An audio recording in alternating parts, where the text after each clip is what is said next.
Assalamualaikum sahabat-sahabat yang dirahmati Allah. Hari ini saya akan menceritakan kisah nyata. Dihina saat bukber. Tapi semua syok saat tahu siapa pemilik restoran. Namun sebelumnya bagi yang beragama Islam saya sarankan untuk menuliskan sholawat Nabi Muhammad agar kelak sholawat ini menjadi saksi untuk mendapat syafaat di akhirat. Like dan subscribe ke channel ini sangat membantu menyebarkan dakwah Islam dan menjadi amal jariah. Udara sore terasa lembut ketika Fahri duduk di teras rumah kecilnya, menatap layar ponsel dengan layar retak. Di sana, sebuah pesan dari grup alumni SMA muncul. Bro, bukber di restoran Laril besok. Jangan lupa datang ya. Sekalian nostalgia. Fahri diam. Nama pengirimnya, Dito, langsung membangkitkan kenangan lama. Di masa SMA, Dito adalah salah satu dari mereka yang kerap menertawakannya hanya karena Fahri berasal dari keluarga sederhana. Ia ingat, dulu ia sering duduk di bangku belakang kelas, mengenakan seragam yang warnanya mulai pudar, sementara teman-temannya sibuk pamer handphone baru dan rencana liburan ke luar negeri. Ia menggulir chat panjang di grup itu. Beberapa komentar membuatnya terdiam lama. Wah, akhirnya kumpul di tempat berkelas juga. Yang gak mampu bayar. Mending gak usah ikut, ya? Gak enak nanti malah malu-maluin. Fahri menarik napas panjang. Tak ada yang tahu bahwa hidupnya kini tak lagi sama. Tapi bukan itu alasan ia mempertimbangkan datang. Di balik semua kata-kata menyakitkan itu, ada rasa penasaran. Apakah mereka semua masih sama? Suara lembut ibunya terdengar dari balik pintu. Nak, teh hangatnya udah jadi. Fahri tersenyum. Ia masuk dan duduk berdua dengan ibunya di ruang makan kecil yang temaram. Gak ada salahnya silaturahmi. Nak, siapa tahu ada hikmahnya. Ucap ibunya tenang. Fahri hanya mengangguk pelan. Kata-kata ibunya selalu terasa menenangkan. Bukan karena ia ingin pamer atau membalas. Tapi mungkin ini saatnya untuk melihat masa lalu dari tempat yang berbeda. Malam itu, ia menyiapkan pakaian terbaik yang ia punya. Sebuah kemeja biru muda polos dan celana bahan yang sudah disetrika rapi. Ia tidak memakai jam tangan mahal atau parfum mewah. Hanya dirinya sendiri. Seperti apa adanya. Keesokan harinya, langit tampak cerah.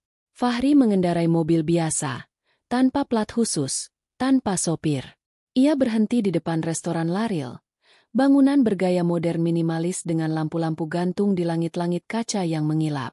Mobil-mobil mewah berjejer di parkiran, membuat penampilannya semakin kontras. Ia melangkah masuk. Begitu membuka pintu restoran, suara ramai menyambut. Beberapa orang langsung menoleh, tapi kembali menunduk. Seolah mereka tak mengenalinya. Ia melihat mereka duduk di satu meja panjang. Tawa dan candaan mengisi ruangan. Tak satu pun dari mereka berdiri menyambut Fahri. Ia tetap berjalan mendekat. Melemparkan senyum tipis. Dito yang duduk di ujung meja hanya mengangkat alis. Fahri ya? Kirain gak jadi datang. Yang lain menyambut dengan gumaman seadanya. Sebagian justru menunduk, menahan tawa melihat penampilannya. Fahri tetap tersenyum. Ia tahu, ini baru permulaan. Tapi ada sesuatu dalam dirinya yang tenang. Ia duduk perlahan di salah satu kursi yang masih kosong. Saat itu, ia belum tahu malam itu akan menjadi malam yang akan dikenang semua orang di ruangan itu. Sebab satu demi satu wajah-wajah yang tadi tertawa akan berubah. Fahri duduk di ujung meja panjang, sementara tawa dan candaan di sekelilingnya tetap berlanjut. Namun kini ada jeda dalam setiap kalimat. Seolah kehadirannya menyisipkan ketegangan yang tak diundang. Suara sendok yang beradu dengan piring terdengar lebih jelas. Begitu pula bisik-bisik yang tak benar-benar disembunyikan. Raka, yang duduk tidak jauh darinya, melirik Fahri dari atas ke bawah. Senyum sinisnya muncul. Bro, masih kerja serabutan, ya? Tanyanya dengan nada menggoda namun penuh sindiran. Beberapa orang tertawa kecil. Tidak keras, tapi cukup menusuk. Fahri menoleh perlahan. Senyumnya tak berubah. Tenang. Masih jalanin yang bisa dijalanin. Jawabnya ringan. Dito menyambung, sambil menyeruput jus jeruknya. Wah, hebat sih. Bisa datang ke restoran kayak gini padahal. Ya, hidup juga belum tentu kayak kita semua. Ucapan itu disambut tawa lebih nyaring. Bahkan Rian, yang selama ini duduk diam, menambahkan, yang penting punya nyali. Ya, gak semua orang berani masuk ke tempat mahal kayak gini cuma buat buka puasa. Fahri tidak menjawab. Ia menunduk, membetulkan posisi gelas di depannya. Pelayan datang menawarkan menu. Namun tak satu pun dari teman-temannya menawarkan Fahri untuk memilih duluan. Mereka sibuk dengan pesanan masing-masing. Steak impor, seafood panggang, dan nasi kebuli dengan potongan daging kambing yang tebal.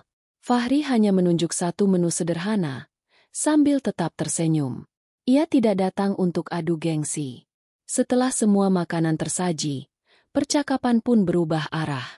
Mereka mulai membicarakan proyek-proyek besar, investasi properti, dan hubungan dengan pejabat daerah. Sesekali nama-nama penting disebut. Nadia dari kantor pusat, Om Doni yang punya lahan ratusan hektar, atau sepupu yang menikah dengan diplomat asing. Tak satu pun dari mereka menanyakan kabar Fahri. Tidak ada yang benar-benar peduli dengan bagaimana kehidupannya sekarang. Bagi mereka, Fahri adalah simbol dari masa lalu, orang yang dulunya di bawah, dan mestinya tetap di bawah. Namun ada sesuatu yang tak mereka sadari. Saat tawa mereka semakin keras, dan ejekan terselubung kian sering dilontarkan, sesosok pria berseragam hitam berdiri tak jauh dari meja mereka. Wajahnya ramah tapi penuh wibawa. Ia tak menatap siapapun, hanya menunggu waktu yang tepat. Raka menyandarkan tubuhnya ke kursi, melirik jam tangan emasnya, lalu menatap Fahri. Serius lo dateng sendiri? Gak ngajak siapa-siapa? Fahri mengangguk pelan. Gue kira lo bakal jadi tamu misterius gitu, yang tiba-tiba dateng bawa kabar luar biasa. Tapi ternyata ya gitu-gitu aja. Ya, ucap Rian sambil tertawa. Tapi tawa itu berhenti tiba-tiba. Pria berseragam hitam itu akhirnya melangkah maju ke sisi Fahri. Ia membungkuk sedikit dengan hormat.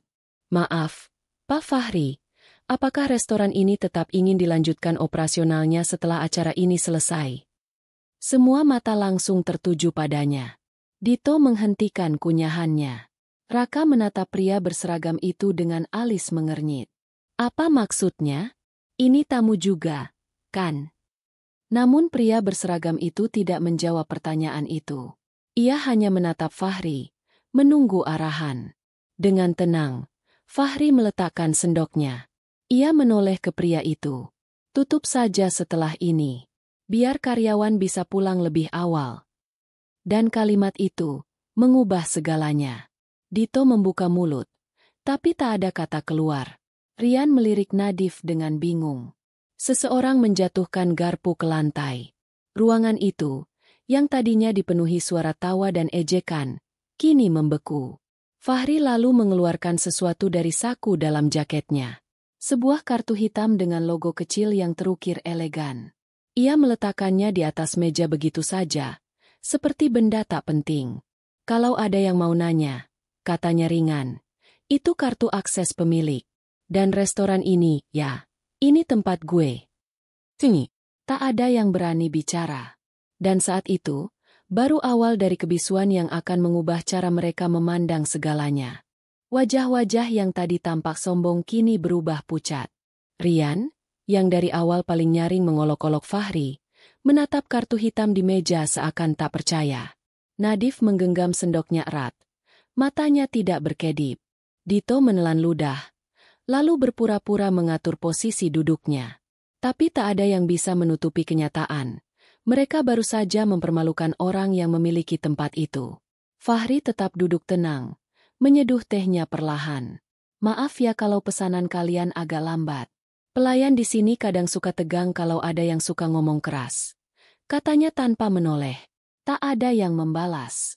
Yang terdengar hanya suara mesin pendingin ruangan yang berdengung pelan di langit-langit restoran mewah itu. Rian mencoba tersenyum, tapi wajahnya kaku. Gila, gue beneran gak nyangka. Bro, lo punya restoran sebesar ini. Fahri hanya mengangguk pelan. Udah lama sih, tapi emang jarang gue omongin. Nadif, yang biasanya penuh percaya diri, tiba-tiba terdengar lirih. Lo dapet modal dari mana? Maksud gue, terakhir kita tahu lo kerja serabutan.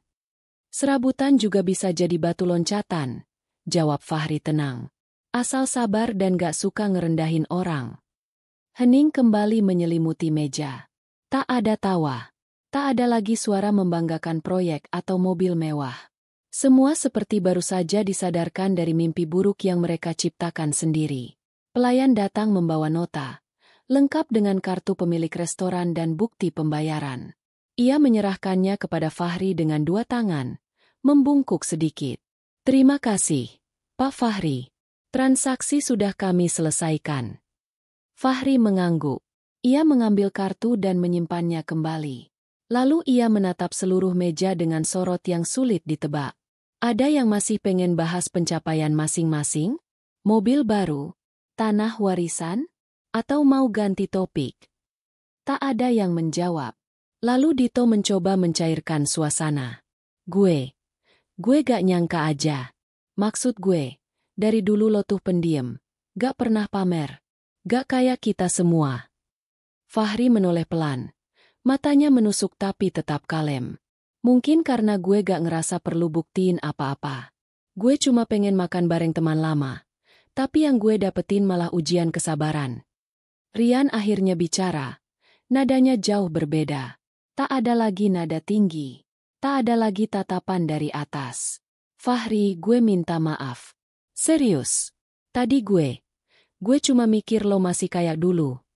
Fahri menghela napas. Yang berubah bukan cuma nasib, Ran.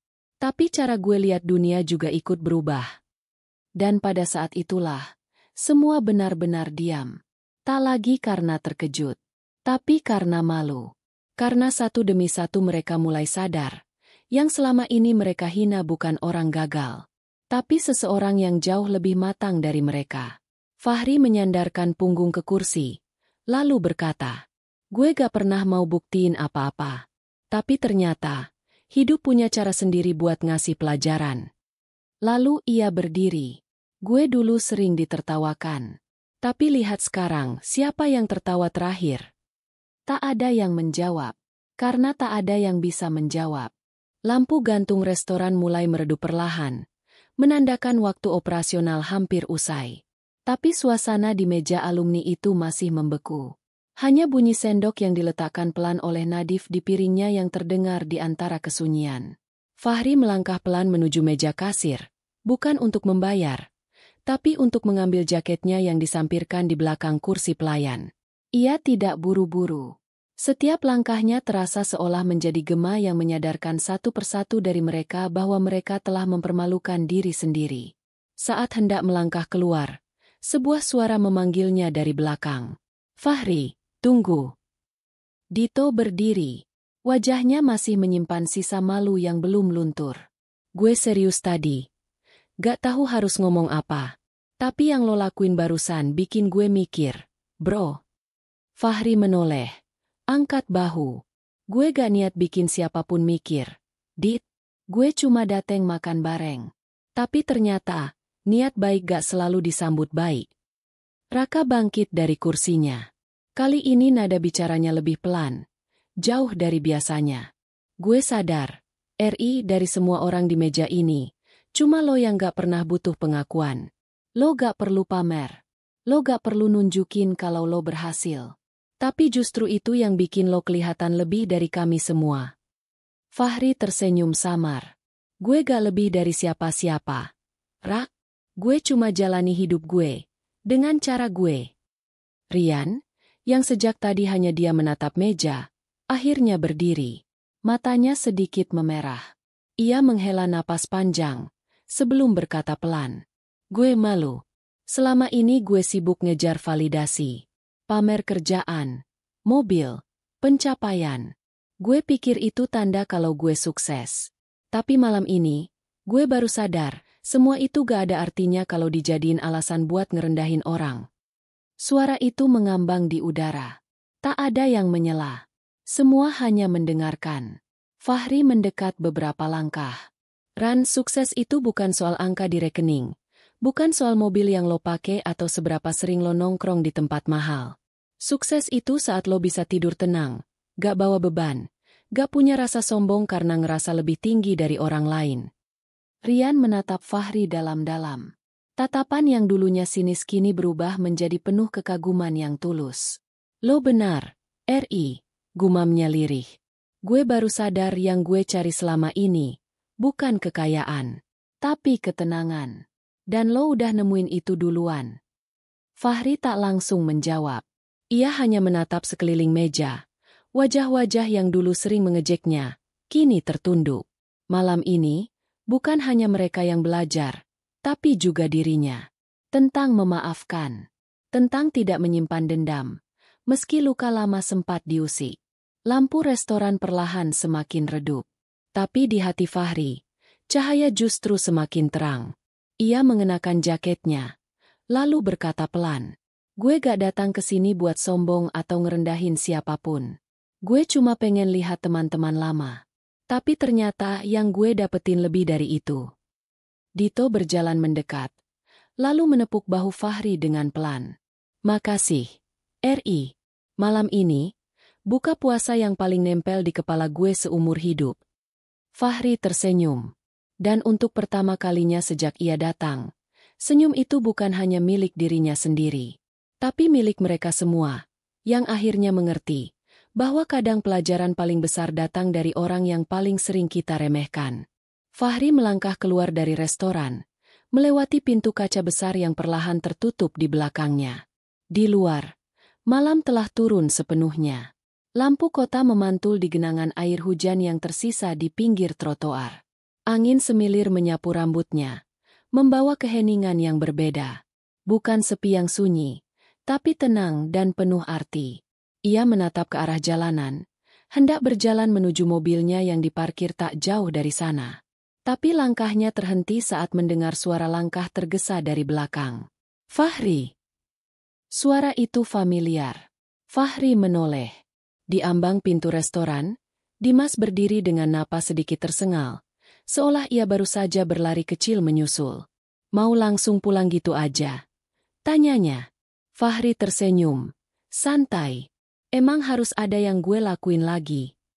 Dimas tertawa kecil, lalu berjalan mendekat. Wajahnya menyiratkan banyak hal. Kagum, haru, malu, dan mungkin penyesalan. Bukan soal harus atau enggak. Tapi, lo tahu tadi di dalam, semua kayak ngerasa dihajar realita. Fahri menatapnya, tak berkata apa-apa. "Lo tahu," lanjut Dimas, "dari semua yang ada di meja tadi, cuma lo yang gak pernah sok nunjukin apa-apa. Tapi justru itu yang bikin lo lebih menonjol dari kami semua. Yang lain sibuk nyari perhatian. Sibuk ngasih lihat kesuksesan. Lo, duduk aja. Tapi ternyata lo pemilik tempatnya." Fahri memandangi cahaya lampu jalan yang menari di aspal. Orang yang benar-benar sukses gak butuh pengakuan. Dim. Lo bisa lihat sendiri. Tadi mereka semua saling adu tinggi, saling nunjukin pencapaian. Tapi ujungnya, mereka kayak lupa buat jadi manusia. Dimas diam. Anggukannya pelan. "Lo tahu gak, Ri?" katanya lagi. "Gue bahkan gak tahu kapan terakhir kali gue benar-benar merasa tenang. Gue punya semua yang gue pikir gue mau. Mobil, jabatan, klien penting. Tapi malam ini, pas lo duduk santai kayak gak peduli sama omongan orang, gue malah ngerasa iri." Fahri meliriknya. "Ketenangan bukan sesuatu yang lo beli, Dim. Bukan dari barang. Bukan dari saldo rekening. Tapi dari hati yang gak sibuk buktiin apa-apa." Dimas menatap Fahri lama. Lalu tersenyum. "Gue rasa lo bener. Dan makasih. Malam ini gue belajar banyak." Tiba-tiba, terdengar suara langkah lain. Mereka menoleh. Rian muncul, dengan kepala tertunduk. Langkahnya berat. Ia berjalan pelan, lalu berhenti beberapa langkah dari Fahri. "Aku pengen ngomong," katanya lirih. Fahri hanya diam, menunggu. Rian mendongak. Wajahnya tak lagi sombong. Justru tampak seperti anak kecil yang baru saja dimarahi karena melakukan kesalahan besar. "Gue malu, RI.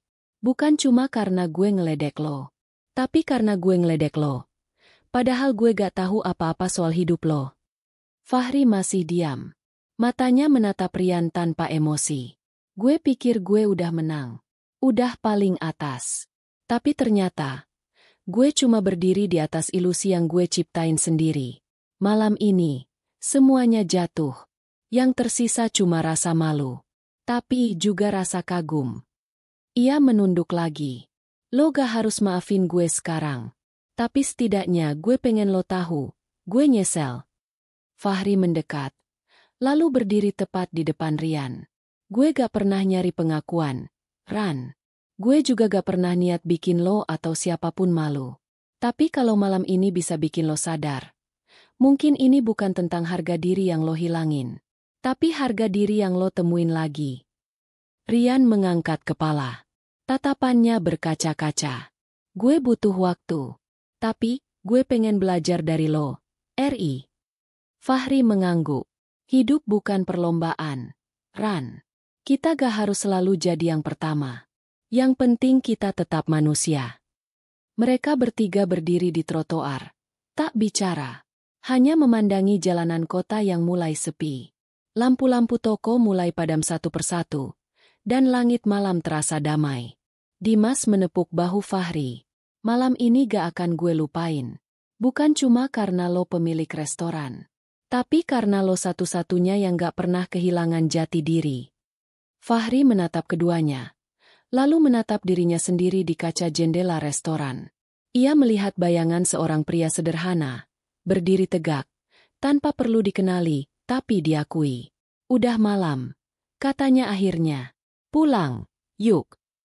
Dan mereka pun berjalan pergi, bukan sebagai musuh, bukan sebagai rival, tapi sebagai manusia yang saling belajar. Dari kesombongan, dari ketenangan, dari seorang teman lama yang diam-diam. Ternyata adalah pemilik dari pelajaran malam itu. Langkah Fahri menyusuri trotoar dipenuhi suara malam yang tak biasa. Angin terasa lebih dingin. Bukan karena cuaca, tapi karena segala yang barusan terjadi baru saja menyapu dirinya seperti badai sunyi, tanpa suara, tapi mengguncang. Dimas dan Rian berjalan beberapa langkah di belakangnya. Masing-masing tenggelam dalam pikirannya sendiri. Tidak ada lagi gurauan. Tidak ada lagi ocehan kesombongan. Yang tersisa hanyalah keheningan dan rasa malu yang pelan-pelan menjelma jadi kesadaran. Fahri tiba di depan mobilnya. Mobil biasa, tak mencolok, tanpa plat istimewa. Tapi malam ini mobil itu terasa lebih bermakna dari deretan mobil mewah yang tadi parkir sejajar di depan restoran. Karena dari kendaraan itulah ia datang, sebagai pria biasa. Dan sekarang, semua mata tahu bahwa dia jauh lebih dari itu. Ia membuka pintu mobil perlahan. Tapi sebelum masuk, Dimas memanggilnya lagi. RI. Fahri menoleh. Apa? Dimas menatapnya dalam-dalam, lalu menghampiri. Gue pengen tahu sebenarnya kapan hidup lo berubah.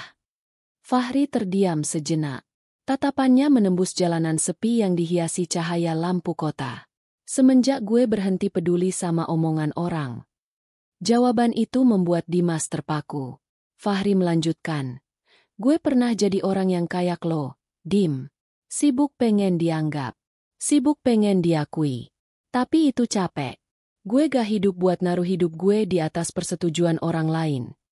Rian ikut mendekat. Nadanya pelan. Jadi lo bangun semua ini sendiri? Fahri menoleh pada Rian. Tatapannya datar. Tapi kali ini bukan karena dingin, melainkan karena sudah tidak menyimpan dendam. Awalnya sendiri. Tapi Allah itu gak pernah tinggal diam kalau lo serius berusaha. Rian tertunduk. Gue gak pernah ngerasa sekecil ini dalam hidup gue. Semua hal yang gue banggakan, tadi malam kayak runtuh satu-satu. Fahri menghela napas. Karena lo bangun di atas rasa ingin lebih dari orang lain. Padahal seharusnya, kita cukup dengan jadi versi terbaik dari diri kita sendiri. Hening sejenak.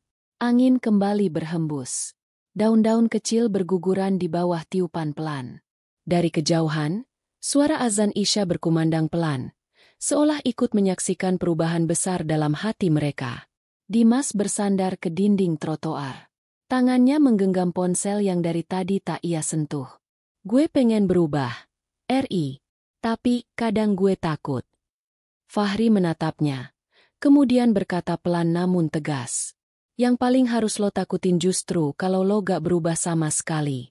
Karena kalau hidup lo cuma buat pamer, lo akan terus jadi budak dari pengakuan orang lain. Sampai lo lupa, apa sebenarnya yang lo cari? Rian menunduk dalam. Sejenak ia tak bicara. Tapi lalu ia mendekat, berdiri tepat di depan Fahri, dan berkata, kalau lo gak keberatan, ajarin gue. Gak tentang bisnis, tapi tentang hidup. Fahri terdiam, lalu tersenyum tipis. Hidup itu bukan soal logika, tapi soal langkah. Lo mulai aja dulu. Allah yang atur. Dimas tertawa kecil.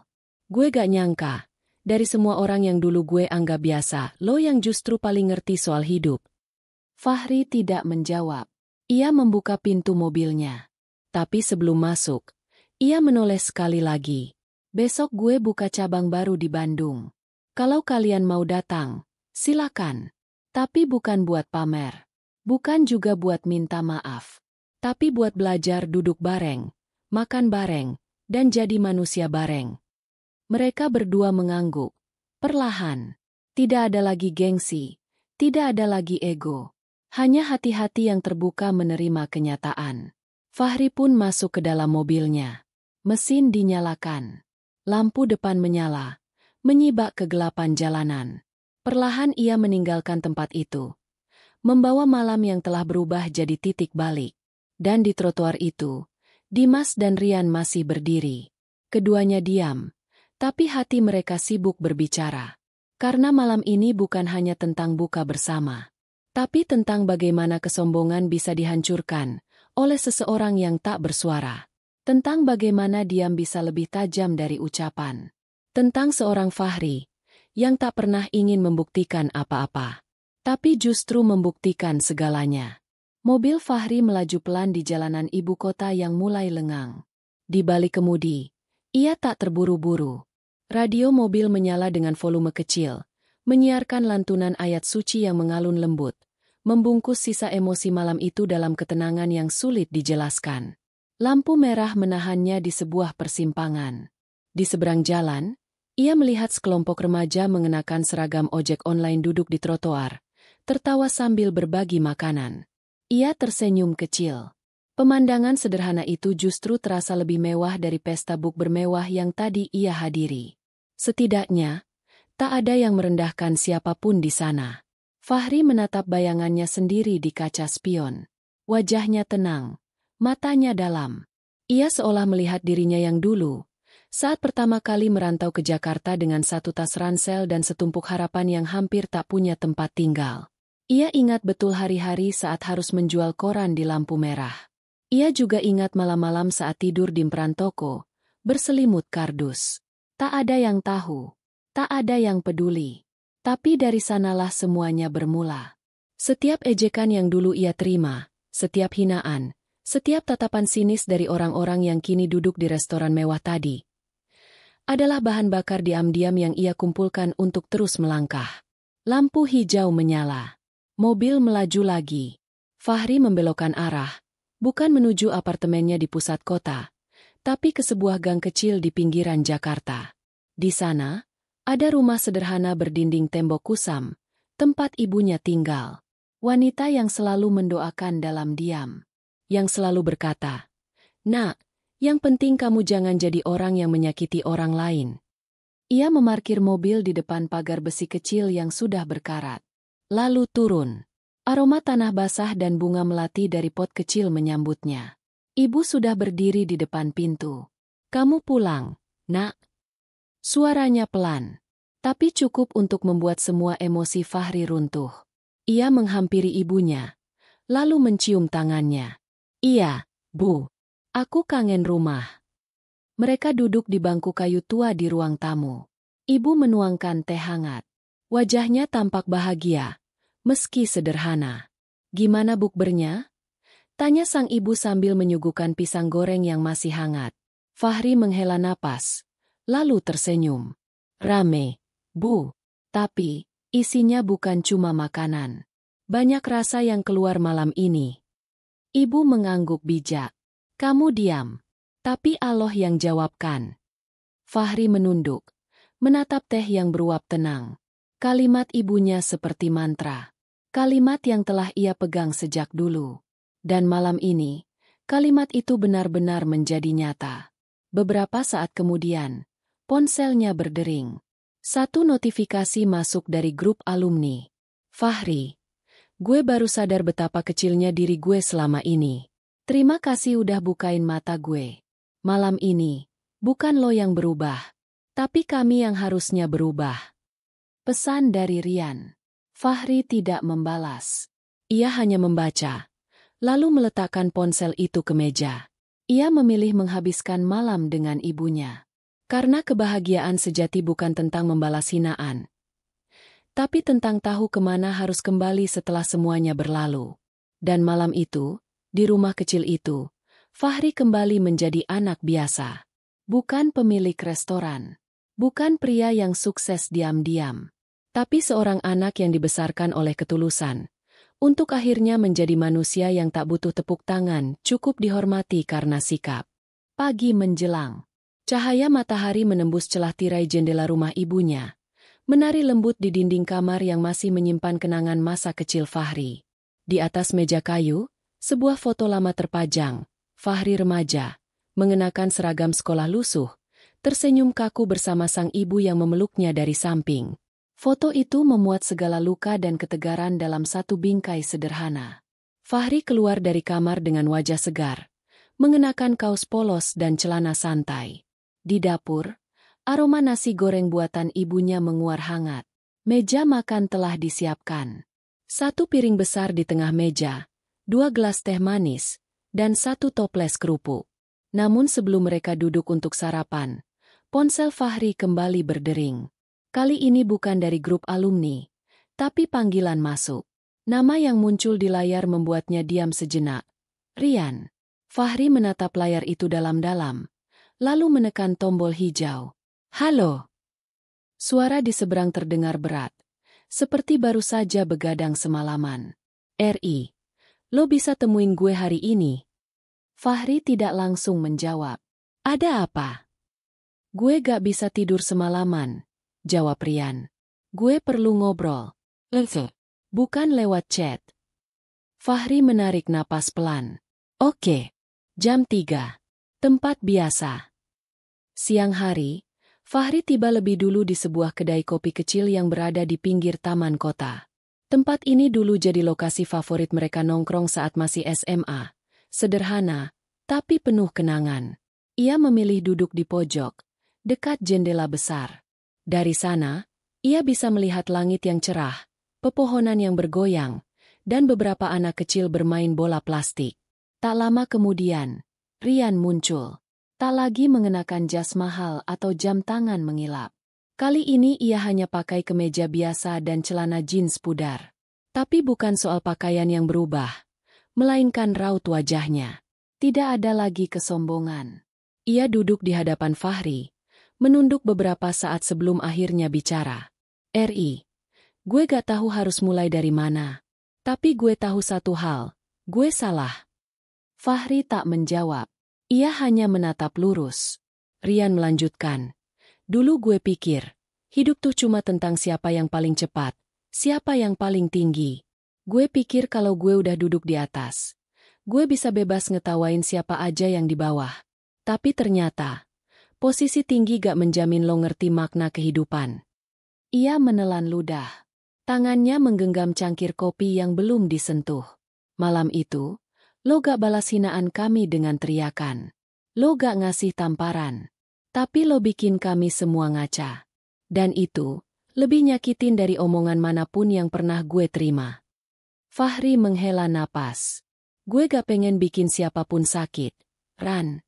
Tapi kadang, kenyataan harus disajikan apa adanya biar orang sadar. Rian menatapnya. Mata itu tak sekeras kemarin. Lo bener. Dan karena itu, gue dateng ke sini. Bukan cuma buat minta maaf. Tapi buat bilang gue pengen berubah. Fahri menatapnya lama. Lo yakin? Rian mengangguk. Gue gak mau hidup gue cuma jadi sorotan palsu. Gue pengen jadi orang yang beneran punya isi, bukan cuma bungkus. Hening mengisi ruang di antara mereka. Di luar, angin menerbangkan satu helai daun jatuh di kaca jendela. Waktu berjalan pelan, tapi hati mereka sedang berlari menuju kesadaran baru. Fahri akhirnya tersenyum tipis. Kita semua punya masa lalu, Ran. Tapi bukan masa lalu yang nentuin kita siapa. Yang nentuin adalah langkah kita hari ini. Rian tertunduk. Gue janji, gue gak akan jadi orang yang sama lagi. Fahri menyandarkan tubuhnya ke kursi. Jangan bikin janji sama gue. Bikin janji sama diri lo sendiri. Karena cuma lo yang tahu seberapa jauh lo mau berubah. Rian mengangguk lagi. Lo mau tahu yang paling gue sesali? Apa? Rian menatap mata Fahri dengan jujur. Gue gak pernah nanya kabar lo dulu. Gue gak pernah tahu kalau lo berjuang. Gue terlalu sibuk mikirin gue sendiri. Sekarang gue sadar, kalau yang gue butuhkan bukan pengakuan, tapi ketulusan. Mereka duduk diam. Tak perlu kata-kata berlebihan. Sampai pelayan datang, meletakkan 2 piring pisang goreng dan teh panas. Fahri menoleh. Pisang goreng, ya. Masih ingat menu favorit kita dulu? Rian tertawa kecil, lalu meneteskan satu air mata tanpa sadar. Dan di tengah tawa lirih itu, selembar bab baru dalam hidup mereka telah dibuka. Beberapa hari berlalu sejak pertemuan di kedai kopi itu. Jakarta tetap bising seperti biasa. Tapi di dalam hati Rian, ada keheningan baru yang tumbuh. Setiap kali ia duduk di ruang kerjanya yang luas, menatap dinding penuh piagam penghargaan dan sertifikat, ia merasa semua itu tak sebanding dengan apa yang ia dapatkan dari pertemuan singkat bersama Fahri. Pagi itu, ia terbangun lebih awal dari biasanya. Bukan karena jadwal kerja, melainkan karena satu pesan yang masuk pukul 5 subuh. Fahri, kalau lo serius soal berubah, datang hari ini jam 2 siang ke lokasi ini. Gak usah bawa gengsi, gak usah bawa topeng. Cukup bawa diri lo sendiri. Di bawah pesan itu terlampir titik lokasi sebuah bangunan. Bukan restoran, tapi sebuah bangunan besar bergaya industrial modern, di pinggiran kota, dengan papan nama kecil, Rumah Tumbuh. Pukul 2:10, Rian tiba di lokasi. Ia sempat ragu. Bangunan ini tampak seperti perpaduan antara kafe, ruang kreatif, dan tempat pelatihan kerja. Di halaman depan, ada taman kecil dan tempat duduk panjang dari kayu. Beberapa anak muda dengan seragam sederhana tampak sibuk merapikan pot tanaman dan papan nama. Rian melangkah masuk. Di dalam, ada rak buku, dapur terbuka, dan beberapa ruangan kaca yang difungsikan sebagai tempat diskusi. Tidak mewah, tapi hangat, penuh semangat.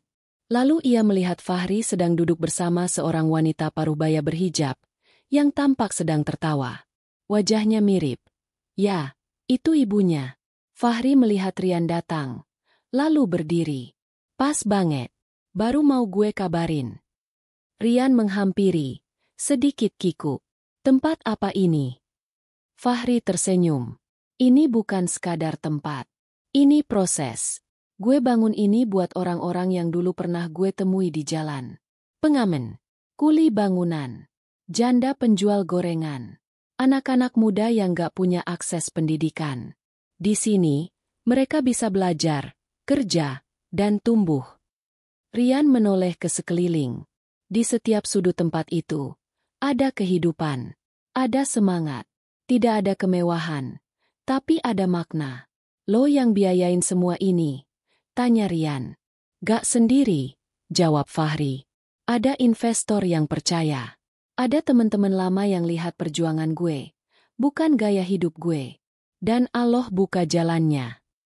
Rian terdiam. Ada getaran dalam suaranya saat berkata, gue malu. RI, kita semua sibuk bangun istana di atas batu, tapi lo bangun rumah di atas keringat dan keikhlasan. Fahri menepuk bahu Rian. Gue gak pengen jadi inspirasi. Gue cuma pengen jadi jembatan buat orang lain biar bisa lewatin sungai yang pernah gue tenggelam di dalamnya. Lalu mereka duduk di salah satu kursi panjang. Anak-anak muda di sekitar mereka sesekali menyapa, menunduk sopan. Tidak ada yang memanggil Fahri dengan bos. Mereka memanggilnya dengan satu panggilan yang membuat Rian terdiam. Kak Fahri. Bukan karena kekuasaan, tapi karena dihormati dengan hati. Sore itu, di bawah langit yang mulai jingga, Rian belajar satu hal yang belum pernah ia pelajari dalam puluhan seminar bisnis dan pelatihan manajemen. Keberhasilan bukan soal seberapa tinggi lo berdiri, tapi seberapa banyak orang yang bisa ikut berdiri karena keberadaan lo. Dan tanpa sadar, air mata yang dulu tertahan, akhirnya jatuh juga di pipinya. Fahri menoleh. Lo belum lihat semuanya. Ada apa lagi? Fahri tersenyum. Besok pagi, gue ngisi kelas motivasi buat narapidana yang baru bebas. Kalau lo mau ikut, gue seneng banget. Rian mengangguk cepat. Gue ikut. Dan di sore itu, sebuah perjalanan hidup benar-benar berubah arah. Bukan karena status, bukan karena harta, tapi karena satu pertemuan dengan seorang teman lama yang pernah mereka hina. Dan kini, jadi cermin paling jernih dari siapa diri mereka sebenarnya. Pagi harinya, udara Jakarta terasa segar meski matahari mulai menyengat. Jalanan masih lengang ketika Rian tiba di pelataran sebuah aula kecil milik lembaga sosial binaan, Rumah Tumbuh. Ia mengenakan kemeja polos, ransel hitam sederhana, dan wajah yang lebih tenang dari biasanya. Di dalam aula, sudah duduk belasan pria dengan wajah keras namun mata lembut. Mereka adalah para mantan narapidana. Wajah-wajah yang biasanya ditakuti masyarakat, kini duduk di barisan kursi plastik biru, mendengarkan dengan penuh perhatian. Di depan mereka, berdiri seorang pria dengan mikrofon di tangan, senyum tenang, dan suara mantap. Bukan berdiri sebagai motivator penuh jargon, bukan pula sebagai pebisnis yang pamer keberhasilan. Ia berdiri sebagai seorang yang pernah jatuh dan tahu rasanya dihina, diremehkan, dan diabaikan. Gue tahu rasanya gak punya siapa-siapa, kata Fahri. Rasanya ditolak, bahkan sebelum bicara. Rasanya dianggap gagal hanya karena lo gak punya tampilan keren. Semua mata tertuju padanya, termasuk Rian, yang duduk di baris paling belakang, terpaku. Dulu, lanjut Fahri, gue pernah berdiri di lampu merah, jualan koran, diteriaki orang, diusir satpam, bahkan dilempar uang kayak binatang. Tapi sekarang, gue bersyukur, karena semua itu yang bikin gue berdiri di sini. Salah satu peserta di depan mengangkat tangan. Bang, lo beneran pernah kayak kami? Fahri tersenyum. Lebih dari itu, gue pernah ngerasa jadi orang paling gak penting di dunia. Tapi Allah gak pernah tinggalin. Dan itu cukup. Rian menggigit bibir bawahnya. Tak sadar, air matanya kembali menetes. Ia merasa seperti sedang melihat dua dunia yang selama ini tak pernah ia sentuh. Dunia Fahri, yang sunyi tapi dalam. Sesi ditutup dengan tepuk tangan pelan namun penuh makna. Beberapa dari peserta memeluk Fahri.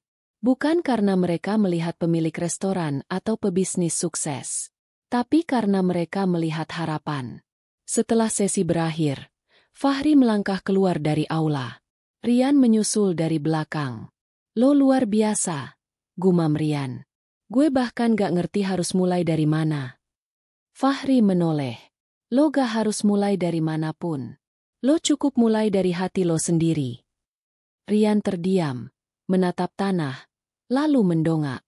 Gue pikir dulu gue udah menang. Gue pikir gue udah jadi paling tinggi. Tapi sekarang gue ngerti. Lo gak butuh posisi tinggi buat bisa bantu orang. Fahri tersenyum. Yang tinggi belum tentu mulia, Ran. Tapi yang tulus, selalu akan diangkat derajatnya. Mereka berdiri di halaman. Angin bertiup pelan, menyapu daun-daun kering yang beterbangan. Rian membuka ranselnya, mengeluarkan satu amplop coklat. Apa ini? Tanya Fahri. Proposal. Bukan buat bisnis, tapi buat bantu Rumah Tumbuh buka cabang baru di kampung gue. Gue udah kontak beberapa orang. Mereka siap turun tangan. Fahri menatapnya lama. Lo yakin? Gue gak pernah seyakin ini, jawab Rian mantap. Fahri meraih amplop itu. Perlahan, tapi dengan rasa hormat. Dan di tengah halaman kecil itu, dua sahabat lama, yang dulu terpisah oleh gengsi dan kesombongan, akhirnya berdiri berdampingan. Bukan lagi dalam adu kekuasaan, tapi dalam semangat yang sama, menumbuhkan kehidupan. Langit siang itu terang, tapi yang lebih terang adalah hati mereka. Karena kini mereka tahu, yang paling bijak bukanlah yang paling keras suaranya, tapi yang tetap berdiri walau dihina, dan tetap tersenyum saat akhirnya kebenaran terungkap. Malam bukber itu mungkin sudah berlalu, tapi bekasnya akan terus hidup di dalam jiwa semua yang hadir. Karena ternyata, yang dulu ditertawakan, sekarang justru jadi alasan semua orang menunduk dalam diam. Hikmah dan penutup cerita. Kita sering menilai seseorang hanya dari apa yang tampak di permukaan. Dari pakaian yang mereka kenakan, dari kendaraan yang mereka tumpangi, atau dari cara mereka berbicara di meja makan. Tapi yang tak kita sadari, di balik penampilan sederhana bisa saja tersembunyi kekuatan yang luar biasa. Kekuatan dalam bentuk keteguhan hati, ketulusan niat, dan kemurnian perjuangan yang tidak pernah diumbar ke siapa-siapa. Fahri, tokoh dalam cerita ini, menjadi simbol dari begitu banyak orang di dunia nyata yang diam-diam bangkit dari keterpurukan tanpa banyak bicara, tanpa banyak pamer. Ia adalah cermin dari mereka yang tahu bagaimana caranya tetap rendah hati di saat berada di puncak, dan tetap sabar saat berada di dasar. Cerita ini mengajarkan kepada kita bahwa hinaan tidak perlu dibalas dengan amarah. Kesombongan tidak perlu dilawan dengan kesombongan yang baru. Kadang, diam kita adalah balasan paling tajam bagi mereka yang meremehkan. Dan betapa luar biasanya, ketika Allah membuktikan keadilannya secara perlahan tapi pasti, hingga pada akhirnya orang-orang yang dulu tertawa, akan membisu di hadapan kebenaran yang tak bisa lagi mereka sangkal. Sebagaimana firman Allah Subhanahu wa Ta'ala dalam surah Al-Hujurat ayat 11, yang menjadi pengingat sekaligus pelindung dari sikap meremehkan sesama. Wahai orang-orang yang beriman, janganlah suatu kaum mengolok-olok kaum yang lain, karena boleh jadi mereka yang diolok-olok lebih baik dari mereka yang mengolok-olok. Quran Surat Al-Hujurat 11. Ayat ini bukan hanya nasihat. Ini adalah tamparan halus bagi mereka yang merasa lebih dari orang lain hanya karena tampilan luar. Harta bisa dibeli, jabatan bisa diwariskan, tapi akhlak hanya dimiliki oleh mereka yang dekat dengan hati. Cerita ini memang disusun sebagai kisah fiktif, namun kami buat seolah nyata, agar bisa menjadi cermin untuk diri sendiri, dan pengingat bagi siapapun yang menontonnya, bahwa hidup bukanlah ajang pamer, tapi perjalanan panjang untuk menjadi manusia yang lebih baik setiap harinya. Kami ingin mengucapkan terima kasih yang sebesar-besarnya kepada semua penonton yang sudah menyimak cerita ini sampai akhir. Jika cerita ini menyentuh hatimu, membuka pikiranmu, atau bahkan mengubah pandanganmu tentang seseorang yang pernah kamu remehkan, maka kami mengundang kamu untuk membagikan cerita ini, agar lebih banyak lagi yang bisa mengambil hikmah dari kisah ini. Jangan lupa untuk tinggalkan komentar di bawah. Ceritakan apa yang kamu rasakan setelah menontonnya. Apakah kamu pernah berada di posisi Fahri? Atau mungkin di posisi Rian? Lalu, klik tombol like. Sebagai bentuk dukungan untuk karya-karya penuh makna seperti ini bisa terus hadir di layar kamu. Dan yang paling penting, subscribe channel kami, agar kamu tidak ketinggalan kisah-kisah inspiratif selanjutnya. Karena di dunia ini, masih banyak cerita yang menunggu untuk diceritakan, dan bisa jadi, cerita itu adalah milikmu sendiri. Sekali lagi, terima kasih. Teruslah jadi manusia yang tidak hanya sukses, tapi juga rendah hati. Tidak hanya dihormati, tapi juga bermanfaat. Dan tidak hanya terlihat kaya, tapi benar-benar punya makna. Wassalamualaikum warahmatullahi wabarakatuh.